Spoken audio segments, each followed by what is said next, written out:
There's only one problem with this stream. It's that I'm not done my icy.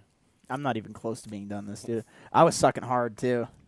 You You're eating it. You're biting it. Well, yeah, I'm trying to finish You don't before bite the it. game starts. You suck them. We're working, dude. You don't have time to eat your freezy over 35 minutes. You got to suck it down. I'm used to them being colder. I have to use my bodily warmth to melt them first because I'm Canadian. All right, well, let's start this draft with a quick moment of silence for these teams Okay. as we finish our freezies.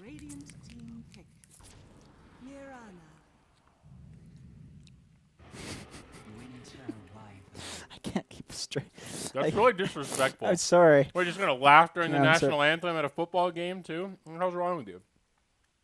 I'll kneel in Trump's America today. Keep saying that in pubs. People are like, "Hey, you stupid American." Just like. Well, game 2. Our admin didn't update the score, but this is game 2 of this 2-game series. We've got Pretty Boy Swag versus Truffle Salt. Truffle Salt absolutely dominated.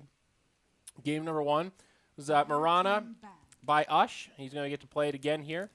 But it was a pretty lopsided game from the get-go. It was like, what'd you say, 15 minutes or so was when those lanes broke open, and it kind of felt like they were pretty much winning or at least even on every lane. So when you're on the other side of that, it's like, guys, this hurts. We have nobody who's dominating right now. Yeah. Once that PL fell behind, it was just too much. Yeah, I mean that was like their only win condition. I think there's an issue when you draft a Necro, and obviously it's not picked up here because it just didn't go well. But you draft a Necro, lane it against a Pugna because a lot of people think that's a good matchup, and then you don't do well, and that hero just completely gets dumpstered by Pugna in the game. And then you have a PL who should have done a lot in that game, but he just fell so far behind, and the other lanes fell so far behind that it didn't even matter what his hero was. He was just going to get totally dominated. I think that was like mostly just a complete outskill. I think Truffle Salt played that amazingly, which to me is very impressive because when I look at these two teams in terms of pubs, you get any of these players in your game, you're thinking like relatively the same thing. Like these are good players. You want to look out for like this hero that. There's no huge difference between these players when it comes to pubs, but in this competitive environment, for whatever reason, maybe it was a draft, maybe it's the communication, maybe it's just how they're feeling today. Because I know that Pretty Boy Swag just came out of a loss. They're just not playing as well as Truffle Salt. Period. All right, I hear you. Truffle Salt. Well, we've got an undying pick now, so a little bit of high-tempo action going to come out of the Trufflers. What do you think about Silencer for Pretty Boy Swag? Are you into Silencer these days? Are we pretty confident that he'll be a support? Yeah, I'm definitely into Silencer. I think it's one of the few 5-roll lane supports that you can just throw into that lane. And against like a lot of these aggressive heroes, you'll just stop their pressure because you just put the Q on somebody, and then they just can't cast spells. So you're essentially just like the hero does so much harass that you're looking at the clip. That's great. Basically, he's very much like Undying, very much like Ogre. He just has a skill set that allows him to basically go into that lane and deal with a lot of these pressure heroes. So I really like Silencer. Almost always going to be a 5-roll right now. You very rarely see it played in like the mid or carry or anything like that, just because it's so squishy. Like with an advantage, it just kind of does the same thing, Yeah, I hear you on that. Undying Winter Wyvern. Yeah, that's what I was looking at. I like this already. Just this opener. It feels pretty good when you see that tiny. Like, all right, that's a pretty good start. You can't really complain about grabbing a tiny first phase. But this just feels like a little bit of everything. You've got a really beefy, annoying frontliner in the Undying. You've got this Winter Wyvern who can do some pretty solid DPS herself. You've got great creep clear with the Splinter Blast as well as the Star Storm. We saw what Ush can do on Marana last game. They will pick up the Rubik here. It does seem like a pretty decent Rubik game. Nullfield definitely comes in handy. Some good steals. Yeah, Tombstone, the Wyvern ulti, Marana ulti. Interesting. See, the Venomancer picked into Rubik, often regarded as one of the potential counters to Veno. Maybe not a hard counter, but, stealing Plague Wards can be pretty annoying. Having that Null Field also can mitigate some of that icky Veno damage. But, the Bog here. for Truffle Salt. Veno Undying, dude. Lots of early game team fight. Pretty cancerous picks. You don't to want be to get honest. stuck in the bog here, You do not want to get stuck in the bog. BSJ would refer to these heroes as dead heroes, not because they're like zombie-like guys, but more so because if they gain some sort of advantage, you can't run at the lane that they're in. You cannot fight them. But with that Storm Spirit pickup, that is one hero who... What does Truffle Salt have to deal with that hero? Nothing. Right? There's no disable for the Storm Spirit. So that is one way to counter this like meaty big death ball thing, is you just say, well, okay, I'll just pick Storm. I'll just split push. If you run at my towers, I'll just zip out the wave. And yeah, I mean this hero just doesn't really give a damn. You can even fight them with the Storm because he can just zip in. If it looks bad, he can just zip out. Get a kill, zip out. Definitely some merit to what you're saying there. I like the Storm this game. What can they pick to round out this draft for Truffle Salt so they actually do have some control for the Storm Spirit? Anything jumping out at you? So they presumably need to pick. They could pick an offlaner. They could pick a support. Lion would be good. So Pretty Boy Swag been out the TA, anticipating that's actually an offlane Mirana. Ooh, so Drow. Okay, it's good for the Storm. Not so great for Tiny. My Dota crashed, by the way. I'm gonna have to. Cool, bro. Ripping pepperonis. I'm trying to digest this Drow pick. I always think about gap closers when it comes to Drow. And even though Mirana can close the gap, she doesn't really want to just jump into battle like that and get blown up herself. So definitely feels like an okay Drow game from that perspective. Storm, one of the scarier heroes that can zip into the back line and kind of mess her up. So you're covered on that front. You've got pretty good peel with Rubik and Tiny and even Storm. So I don't dislike it. I think it's a pretty okay Drow game. I think the Drow is pretty good too. It's also a hero that can pick up like a Dragonlance and deal with the Venom wards and the Undying Tombstone. The only issue that I'm concerned about is they picked a Drow into Winter Wyvern. Winter Wyvern is typically considered to be a Drow hard counter because you have all these like. Okay, that's a Ricky. Sticky Ricky. Well, I know he's been slaying it in pubs recently. The Ricky win rate has been on the up and up, especially in lower tier pubs. Can be pretty good against Drow. Also, not bad against Storm. Having the AoE silence can really make his life difficult. Yeah, it's definitely a really good Ricky game. I mean, you don't even consider that pick because because it hasn't been a hero for so long. But you're exactly right. Like, you were asking, what do they get to deal with the Storm Spirit? And I was thinking if they just do traditional lanes, like they pick like a mid DK. But Ricky's actually like a complete hard counter to Storm in terms of what he does. Storm doesn't want to pick up a goddamn Force Staff. When have you ever seen a Storm with a Force Staff? So it forces out these like weird item builds, and Drow will of course build a Force Staff. But even then, like Ricky with the smoke cloud, even if Storm gets a Force Staff, it's still something. With Storm, he's not a completely broken hero. If you have something, you'll be fine. The problem is just when you have nothing. So they have the Ricky, and I think they're going to be perfectly okay playing against the Storm this game. It's no longer an issue. And with the Drow, you're playing a Drow versus a Winter Wyvern lineup. Like, you've all of this ranged extra damage that you're getting. You just turn it on the Drow lineup, right? It's typically considered a hard counter, and then also it's a counter pushing hero.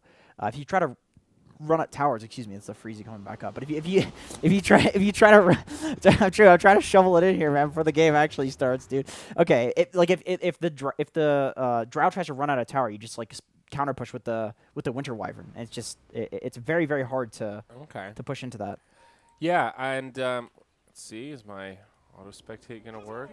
No. Okay, no. I'm gonna have to. I think there's something wrong with the console on this here computer, but that's okay.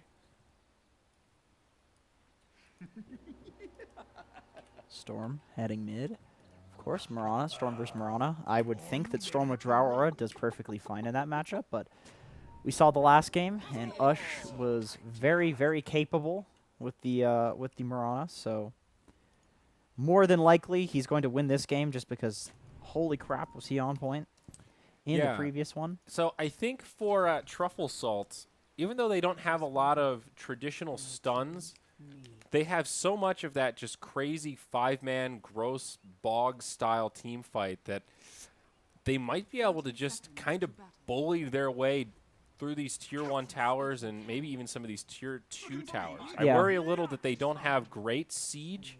Like, they don't really have a lot of traditional tower pushers, but their team fight just feels so good that you can't ignore it. You know, I don't know that you can reasonably say, all right, Storm, you just split push while they wipe the rest of us. You know, because that is what's going to happen if you get caught in that tombstone. You know, all those Veno wards down, you know, the Gale, all that kind of stuff, with a Mirana on top, plus your Splinter Blast.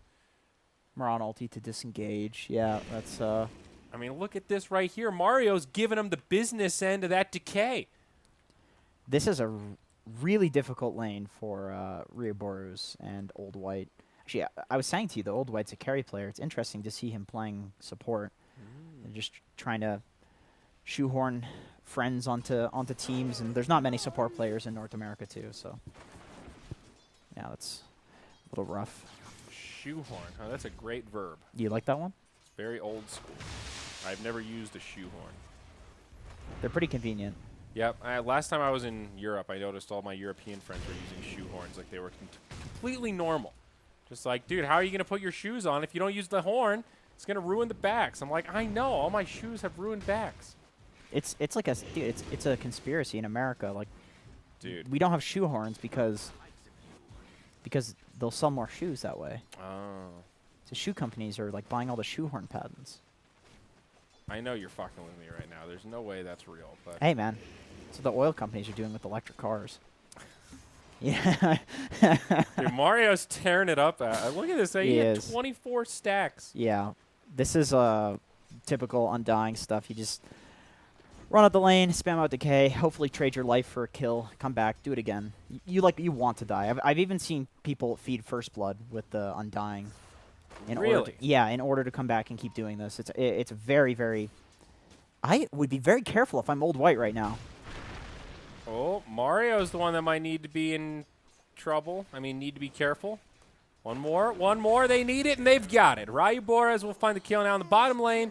We did miss some other action. LSDI drops got denied by the Drow Ranger. That is one of the drawbacks to the Venomancer, of course. Those kills are deniable. So that would have been First Blood, too. Yeah. Old White in some trouble. Another decay in just a couple seconds, but he will get telekinesed back. Venom level 2, just kind of lingering around nearby as Ryoboros continues to smack the creeps. Damn, that Tiny hits hard. Yeah, he does. That hero's such a lane winner, honestly. It's really awkward to be... Ricky's in this weird place that like Spectre was in the previous patch where he's so good in the game, but you just don't know where to lane him because his laning is terrible. So I kind of like this, though, like laning him with the Undying, who's going to basically be guaranteed to win the safe lane, and then just securing his lane that way. And a lot of the time, this is the way safe laners are played. Like, they're not good laners in general. You just throw them with like a good laning support and get what you can. Well, as I say that. Oh, Old White going in on Venom. That's going to be a kill on the Ricky. Now Mario, he's going to try to waddle his way back towards the tower, and I think he'll be fine.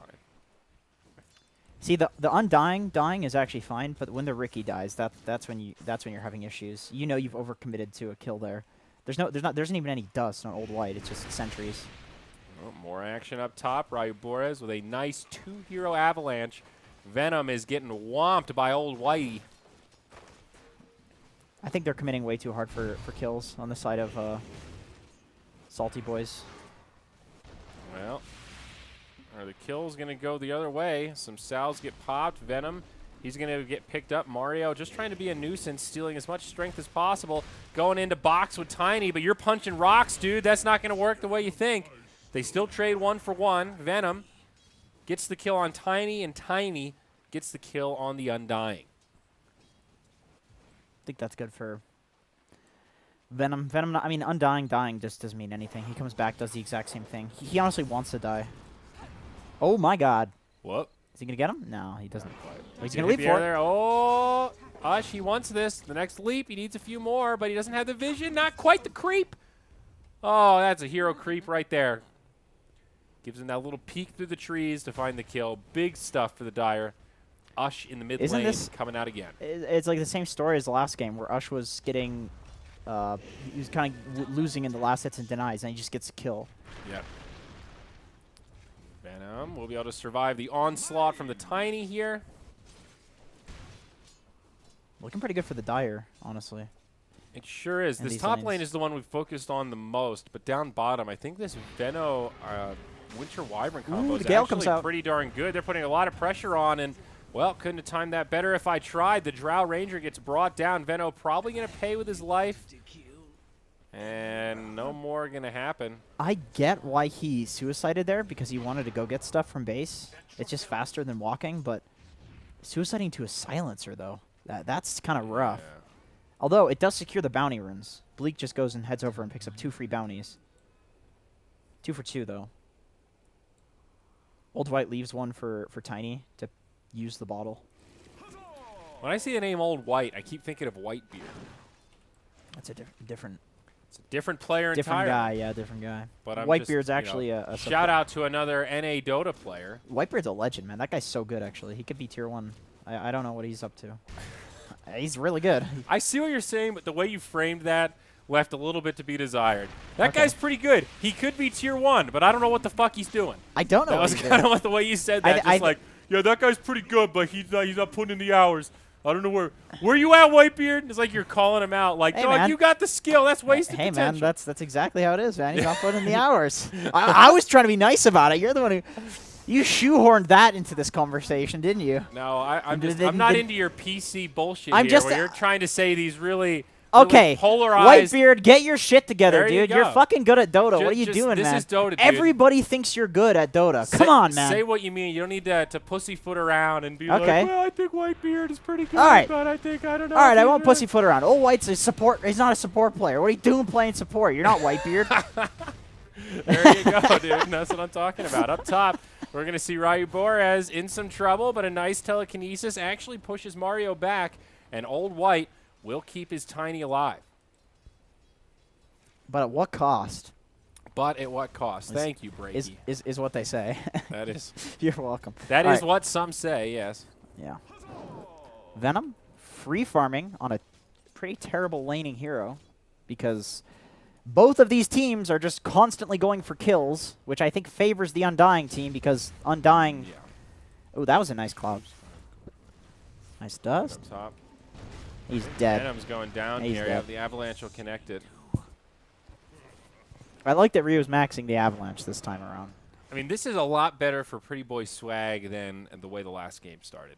This is at least a little bit even as we're starting to move out of this laning stage a little bit, whereas last game it was already starting to feel a lot more lopsided. It was just like a stomp with the lanes. This is how the last game I think should have gone, given the lane matchups. But there's just like out skills and things like that happening. Like this top lane is supposed to win for sure. It's a Ricky, you know.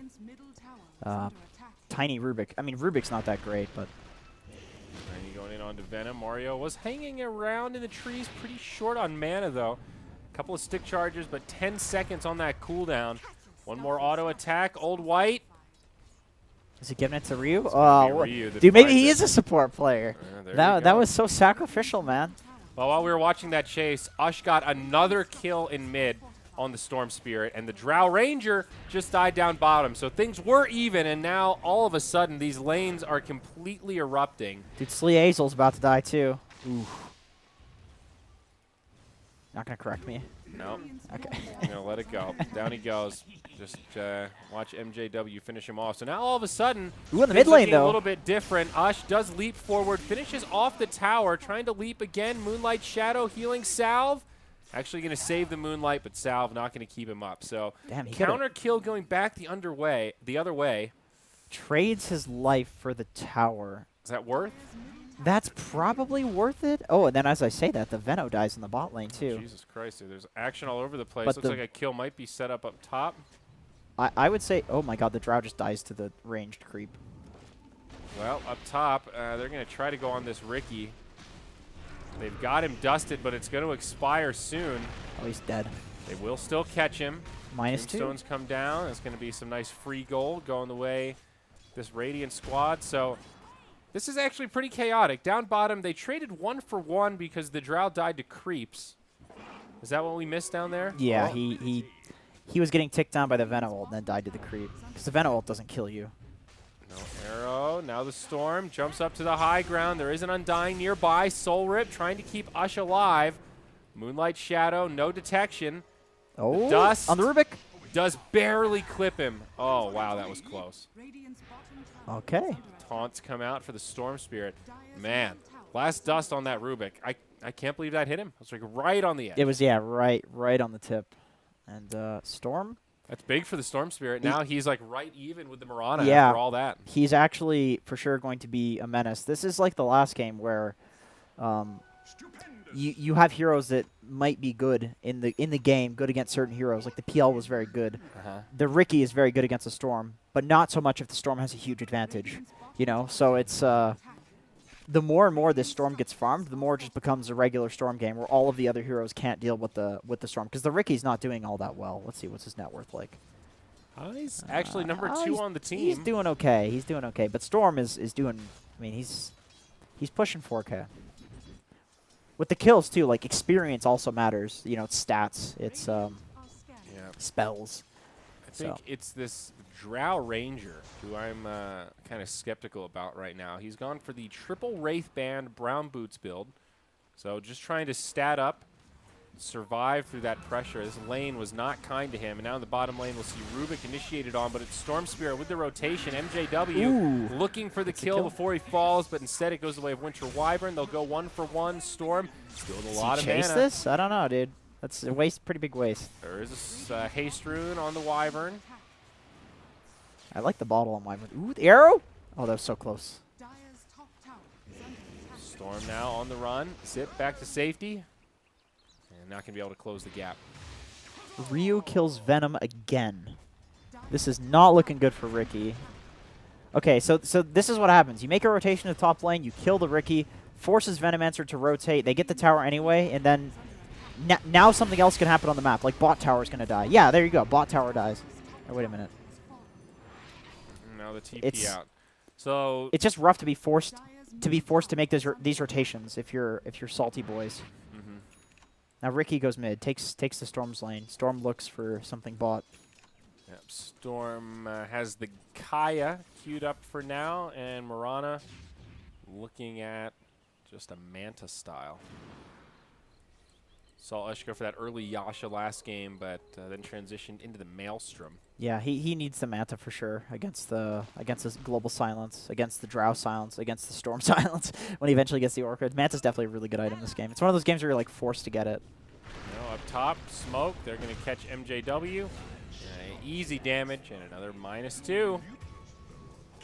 But they catch Storm on the other side. Yeah, Ush just hits a really nice arrow there. Okay, Smoke Screen helps secure the kill as well.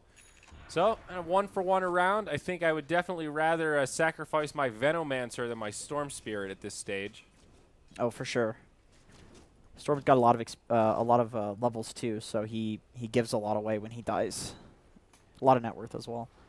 Veno's not doing bad, but it's a Veno. He doesn't really care. Yeah. Goes back to the bot lane. Now Venom is just looking to rotate on the Ricky. I don't even know how this hero is supposed to be played as a carry, to be honest. I'm looking at him, and I'm like, is what he's doing correct? It's just such a strange carry hero. This hero hasn't been played carry for years, that I have no idea what his purpose is. Yeah, it kind of relies on early momentum and finding a lot of kills. They might be able to pick one up here on the Rubik. Nice Smoke Screen. Does get off a dust before he falls. Might be able to set up a counter kill the other way. Even Global Silence deployed to ensure Venom doesn't make it out. And the Undying also gets picked the other side of the map while we were watching that. A lot of just individual kind of simultaneous pickoffs happening this game. And usually when that's the case, it will start to favor the tiny Storm Spirit squad, because that's how those two heroes start building their momentum. You know, those for sure. kind of I mean, pickoffs. in Salty Boys, they want to group up and fight with these heroes, like we talked about. So if the game is split, I think the Swag Boys are just totally fine with that. Yep, here comes the zip from Storm. Starts things off onto the Veno. Counterplay from the Winter Wyvern, and might actually set up the kill on the Storm Spirit. They go 1-for-1. Not bad for the Truffle Salt, and now Ryu Boraz locked into the bog with nowhere to go. Getting ticked down ever so quickly as Ush joins the party. They'll make it 2. 1 for 3. Arrow flies straight ahead. Not going to find much as the LSD eye drops head towards the mid lane. Big fight for the Truffles. Yeah, those are the sorts of skirmishes you don't want to do against this sort of lineup. It was a good bait play. It looked like it was potentially just a free pickoff for the Storm. Maybe not so free, but it looked like it was like a pickoff. Like, oh, I'm going to zip in and get this guy. But then the Wyvern just... You saw him canceling the ult on the Storm over and over because he knows if he just ults the Storm, it's just... It's GG, you know? It's an easy fight if everybody's there. Like you said, they get locked into the bog. Venom walks into some wards here. Now turns back the other way. There's the ultimate. Tricks of the trade. Some more rotations. Arrow flies through. Not going to connect, but Venom taking a lot of damage. Nice Ice Cube from the Winter Wyvern. They'll get the kill onto the Silencer, and down goes the Storm Spirit. Not enough mana to zip away, and it ends up being a pretty good bait from this Ricky Maru. Man, Rioboros needs to have a TP for that. That's absolutely on him for not TPing. Like, I actually think they could win that. Like, he's the strongest hero, you know? And he's just showing in bot lane, like, without a TP. I think his TP's available. He TP'd bot, so that's why he's there. But not having 2 TPs. Like, that actually right there is a pretty painful mistake that can happen in a game. Like, when you're this far ahead and you're... Like, he's the fighting hero, you know? Drow shouldn't be fighting. He wants to be fighting. So if she's fighting, he needs to show up, man. They don't have any ults, too, so he could have fought that. Yeah, and now we're starting to get to that point that you talked about with the Ricky, where it feels like he becomes a hero if you can win some of these early fights, even though the lane is tough. And Yeah. now he's making a lot of progress towards the defusal, basically just a recipe off. And once that item comes out, that's when Ricky starts to feel like a real hero. You know, a little analogous to the PL in that sense. Yeah, for sure, for sure. Even like you said, without it, like if he gets a couple of levels, he can actually start fighting. If there are disables for him, and they've been doing a pretty good job setting up for him. Okay, so Rebor's dice bot solo to the Marana. Oh my God. Now they jump into the Undying mid. So not the trade you're hoping for. 1 for 1 around the map, but this is that's a 3-on-1 to kill support. The other is, I think, a solo Marana killing one of your cores. So it's a pretty big divide in terms of a trade like that. Now top lane, MJW. Is this bait? Storm Spirit pretty low on mana, but instead just brings down the Veno. Where's the Ricky? He's diving. Oh, he's feeding. Oh, I see. He wanted to finish off the Drow Ranger. 1 HP. Doesn't get closer than that. Another Heartbreaker. That was pretty ballsy. I think when they don't initially get the kill, they need to get out because they know they're making that play with 2 people there. And all it takes is just a TP rotation from any 2 of the other heroes on the Radiant side, and you just lose that fight horribly. And that's 2 cores making that play, too. So if you die, like, the risk is so high, essentially. That's another one of those things. When you see these guys playing together for a couple of weeks, they probably won't be making those mistakes anymore because, like, that's the sort of thing that in pubs it absolutely works. But in a competitive environment, like, you're going to get punished very quickly. Well, arrow off the mark down bottom, but nowhere else for the Drow Ranger to go. Easy kill. Ush going to get credit for that one. Now back towards the mid. The rest of Pretty Boy Swag grouped up, looking like they might pull a rotation, but instead it's just a Silencer who's in a little too deep. Good ward coverage, though, and he will TP home. Down here, Mario. Talk about too deep. Left behind as the rest of his team rotated through mid. And hands a freebie over to the Storm Spirit, and another +2 for the Silencer. Yeah. More importantly, it's a -2 for the Undying. Not a hero that has an excessively large mana pool. That's true. Oh, actually, he has pretty good end game, but he uses a lot of his mana, so it's pretty bad for him if he loses a bunch of it. No, that's definitely true. Not ideal. Tiny pressing forward here. The arrow. There's a DD on Ush. Look out. Oh, the turn the other way. Now the rest of the team in trouble. Old White left behind. A quick twofer. And now they'll just transition into this tier 2 tower in the bottom lane. Perfect rune for that Marana to have in that situation. And, man, he just makes it look easy. He really does. It's pretty easy here to feed with. I'll tell you that much. Mario, dead again. This is kind of the story of Undying, isn't it? You just, like, own the lane and then just feed. Yeah, no, you're not wrong. How Undying functions. I really like that Salty Boys are taking the entire enemy jungle and completely ignoring the fact that Drow is pushing out top. Like, they're accepting that that's the dead lane, and they're playing 2 lanes really, really well and not losing any control of it. other than that one time where we saw Mario get picked off, they immediately headed back like, okay, guys, we need to control this lane. It's just a really good way to like out-efficiency the enemy team. The only way that the Radiant can deal with them doing that is if they make a good rotation on them, or if Salty Boys essentially screw up and give them control of 2 lanes. Like, if they keep playing like this, it's just free farm. Yep, Rubik does make it to the high ground. Good use of the Force Staff. Now on the other side, Ryu Borez jumps in. A lot of damage coming his way. I think he's going to fall to the dots here, if nothing else. They will lose Venom for it. Storm zipping back and forth. Burns a lot of his mana pool. Another 1-for-1, but a pretty good defense. Diving pretty hard for kills. I think... There's still a tier 2 standing. Yeah, I mean, it's I guess it's one of those pub mentality things that you just want to kill because it like ends the game quicker. But they really could just take total control. Mario starting to struggle a little bit here. Now 0 and 8 on the Undying. Yeah, he's when he gets a Glimmer Cape, he'll feel a lot better. Because these cores that are killing him are not going to have dust probably. Still a little ways off that though. Oh yeah, it's a long time. But he does have. Oh no, Undying does not. He used to have a gold per minute talent. Not anymore. So he's gonna take him forever to get that.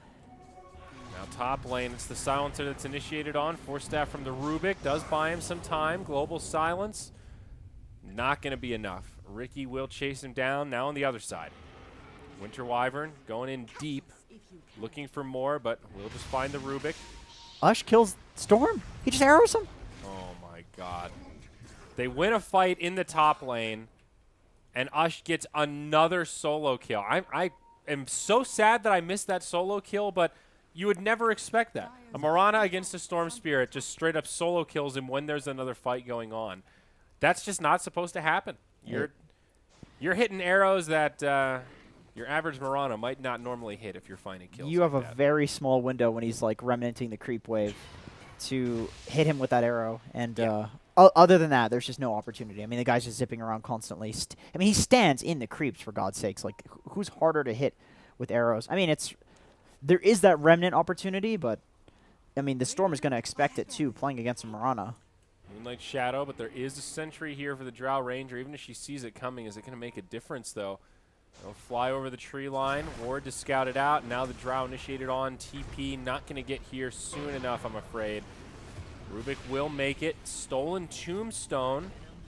They'll get focused down by the Truffles. Now Poor Storm. Oh, he TP'd. That was a Okay, TP. it's a TP zip. He didn't get the wave. That's rough. He had enough mana to. If it went. Mistimed a little Yeah. bit. Yeah, That's rough. hard to read. It is, yeah. Well, 6K net worth advantage now, and what was a pretty even early game is starting to slip.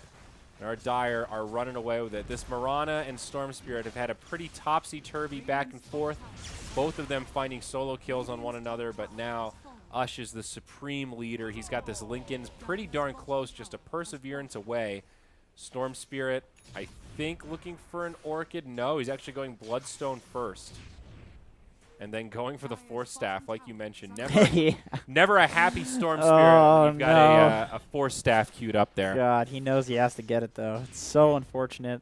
Yeah, the Bloodstone is kind of like the comeback build to some degree. You just hope that the enemy team feeds you enough that you get a bunch of stacks.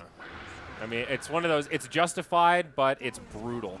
There's the Winter Wyvern ult into Arrow, and not a chance.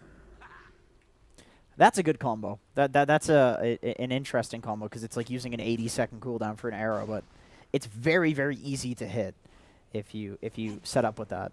Yep. I think that was China that started that trend of picking the Wyvern with Mirana. I'm sure there's other synergies too, but that's always the combo you see. Oh, now the setup here onto Silencer. That will be another one. The Drow has felt like a non-factor to me this game. Yeah. Oh, yeah. I mean, she has been kind of in poverty mode for most of it. Now her and the Storm Spirit, bottom of the pack. Tiny, the only one with some semblance of farm on this squad. Just not a hero that plays well from behind. No. And, you know, the Ricky he counts as a gap closer in that context. And once she gets initiated on like that, I mean, now she's at least got, like, the Hurricane Pike so she can scoot away, but that's a pretty new pickup for her. I can't help but feel that BTY is probably like really tilted in these games because they came out of they lost another series right before this, so it's possible that there's just like emotions running really high, and this looks a lot worse than. Totally possible. I've you know, you've been there. Storm Spirit, he's gonna get caught up again. Winter's Curse, but this time there's a global. Marana not in position. Looking for the Ricky to drop a smoke cloud, but the silence was just a little too long. Instead, he'll drop it on the Rubik. It was a stolen tombstone that gets brought down. Nice tricks of the trade as Ryu Borez jumps in. It will be the end of him. Tiny, no way to get out of the fight once he starts. MJW maybe in a bit too deep, does hand one over to the Storm Spirit. A little bit sloppy here as they go 1 for 1. Tier 2 will finally get finished off. Now Winter Wyvern initiated on by the Drow Ranger. Possibly in some trouble herself. What is happening here for the Dire Storm? He zips out into a cloud. Oh, wow. Ricky with the silence. Smoke screen on point. And that will be the end of the Storm. Sloppy plays from both sides. No pressure on the Tier 3, but it's the last outer tower down. Smoke screen's just such a low cooldown spell. You can just like throw it and hopefully get him. And then you do once, and it just completely turns the game. Because he's constantly going to be zipping around trying to avoid that. So you basically have to pre-place it. Yeah, and similarly to how we talked about the Diffusal Blade as a game changer for Ricky, he's got this Basher on the way. The Courier's flying it out now. Drow misses the Gust right as he jumps into the tricks. Venom with the schoolboy play on top of the Drow Ranger. Oh. God, the Ricky's an interesting counter to the Drow, isn't it? Mm-hmm. You just get right on top of her with the jump. Speaking of jumps, Ryu Borez silenced after the combo. Doesn't quite have the burst to do it. He has an Aegis, though. I don't think he cares. Does indeed have an Aegis. They finish it off. Anything else going to be committed here? They're looking. Oh. Yeah, Marana nearby. They're going to get the stun onto the Storm Spirit, and this will turn completely the other way. Ush gets tossed back. They will pursue onto the Silencer. And this poor Storm Spirit punished once again. The bash into Arrow. God. Smoke screen, too, just like pre-laying it down. And the Stormer's just in it, gets bashed in it, gets arrowed in it. You know what? The thing that sucks the most is we can't see this as caster. You can't see out of the smoke screen. Yep. And here comes the Ricky onto the Tiny again. Kind of anticipating that damage. Venom with a great play to blink strike back up to the high ground. Now, Drow Ranger did find a kill. As we were watching that, it looks like Venomancer is pushing up a little too far by himself. Oh, he's got big balls. Not going to be able to siege that high ground alone there, good sir. He didn't do any damage to the tower. What are you doing, MJW? Michael? I know his name. Literally did not touch the tower. Yeah. Getting overzealous. It is a sizable lead, my friend. 13,000 is the favor. Truffle's very much in control of this one. It just feels like there is nothing to slow down Ush. Look at that farm difference. 50% up on the leading farmer. It's level 22. Pretty boy swag. Good God. Experience. 22. Next highest is the 19 Ricky, and then a medley of heroes locked at 16. But he's got a 6th level advantage over the leaders of Pretty Boy Swag. That is ridiculous. Yeah, go for that butterfly up next. You don't usually see a I mean, I feel like Marana is such a hit or miss hero. But Ush has been making it look like it's just hit. Like it looks like it's the hero's not bad for sure. I mean, she's like 2nd most picked in the most recent league that I saw in Dota Buff, so she's pretty good. Oh, Arrow does clip the Rubik. Smoke rotation will be thwarted. Moonlight Shadow, global. Pretty Boy Swag, pretty spread out here, and I don't know if that's ideal for them. Undying, the target that gets initiated on, but now starting to group up. They are entering the bog. Arrow inside of the tricks of the trade. They lose the Silencer. They lose the Tiny. And now Rubik trying to make it to the low ground. He gets brought down too. Picked apart one at a time. It's coming up. All things Truffle. Just seems like at a certain point in these games, Salty Boys are just taking like a really good fight, like out-skilling, out-map positioning. Winner's Curse into Arrow. This Drow Ranger's dead. Buyback though. 1, make it 2.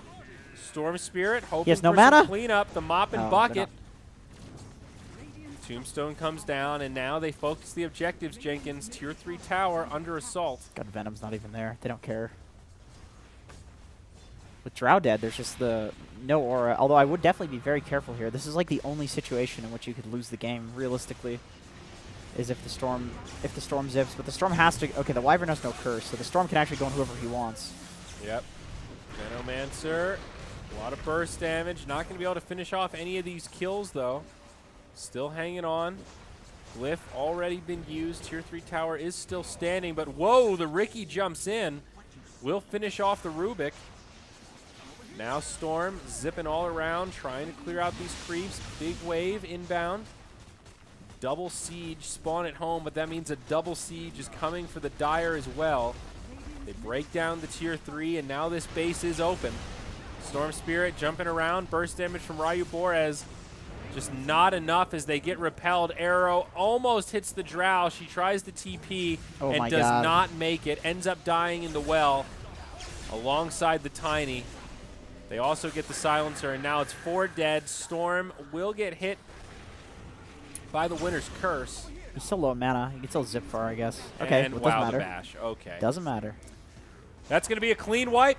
5 still alive on the Dire. Good game gets called, and that's going to make this one 2-0 for this 2-game series.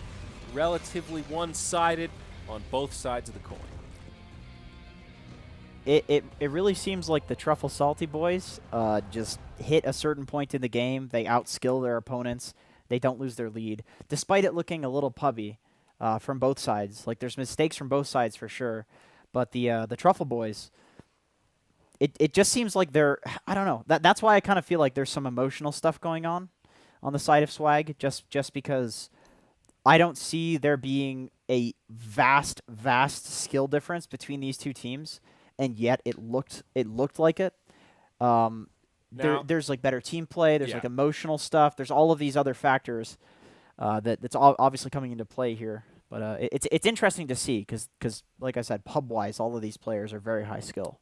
Definitely not an MVP for Mario that game, I would say. No, he did not the best Undying performance. I think the Winter Wyvern, partially looking at that KDA, 1 and 22. I agree. Did I steal your idea again? But same reasons we gave it to the Treant. Very aggressive, kind of set the tempo of the game. Felt like he was there in every team fight. The Winter's Curses were all on point. Yeah. Led into arrows. Great positioning so that he wasn't ever getting picked off. It's like the threat of the Winter's Curse keeps the Storm and some of those other heroes at bay. Right. And I think he did a good job managing that cooldown to like get maximum threat out of it. We talked about the Storm being a potential threat in this game, and he on the Winter Wyvern was really the threat. Like, there's obviously the threat of the Ricky that we don't feel as casters because we see it. Right. Like, we don't know how afraid the Storm is of like venturing out where he normally would in a game. Constant mind games. But honestly, the Wyvern was also that sort of threat. He was just sitting in trees. Winter's Curse comes out. Storm thinks he's fine. He gets arrowed. Next time, the Global Silence is forced with the Winter's Curse. I think Bleak did a really good job this game at just recognizing that he basically could function as a core. He picked up a bottle. He went for Aether. He went for like a really greedy build. This is something that you'd only see out of like very high skill support players. Is that they basically understand? Okay, I'm not going to buy. Let's go look at how much stuff he bought. Probably nothing. Okay. So he bought 860 gold worth of support stuff, which is relatively fine. I imagine the wards were probably in the early game, and then the detection obviously is detection. But 11 wards coming from Mario. Like, Bleak basically just played as a core that game, and it obviously worked out. Well, I think, actually, speak of the devil, that we're going to have Bleak on here for a winner's interview. Hell yeah. Let's just hop in and see what we got. Hello? Hello? Hi. I heard there was a winner in here awaiting an interview. Oh, yeah, that would be me. Dude, clutch game. How you feeling, bro? How's it feel to take it 2-0? Well, I mean, it feels good to win. Obviously, the boys played their heart out, but I didn't really have to do much. I got Mario on the tree. Fools didn't ban it first game. Yeah, I don't know why. I don't know, man. You see Mario standing in, you ban tree. They're insane. I don't know. They're insane men. Cecil obviously didn't do his research, and I don't know if that's disrespectful to me but it's definitely disrespectful to Mario. Yeah. Because he showed him why, right?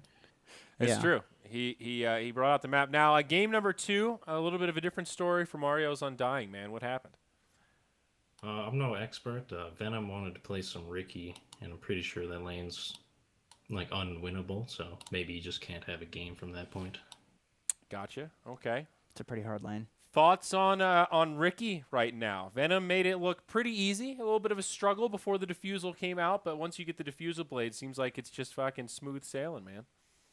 Yeah, I think you have like a really hard time, and then, that threat of the Ricky cloud it's a lot. It is a lot. So with the Mirana, is there any situation in which you would put the Mirana on MJW, or is Ush just too good with this hero? Ush obviously played out of his mind that series, big shout out to him. But, I think MJW, he's played it for us in the past, looked pretty good. I believe in him. All right, very good. So, meta question to wrap things up here. NADCL, how you feeling, man, to have some, like, what's the right word for it? Is this tier 2 NA? Like, that feels condescending, but, like, I love that there's a league here where we can see more NA Dota, get a little prize money going on. Like, is it achieving what it needs to achieve so far, Bleak?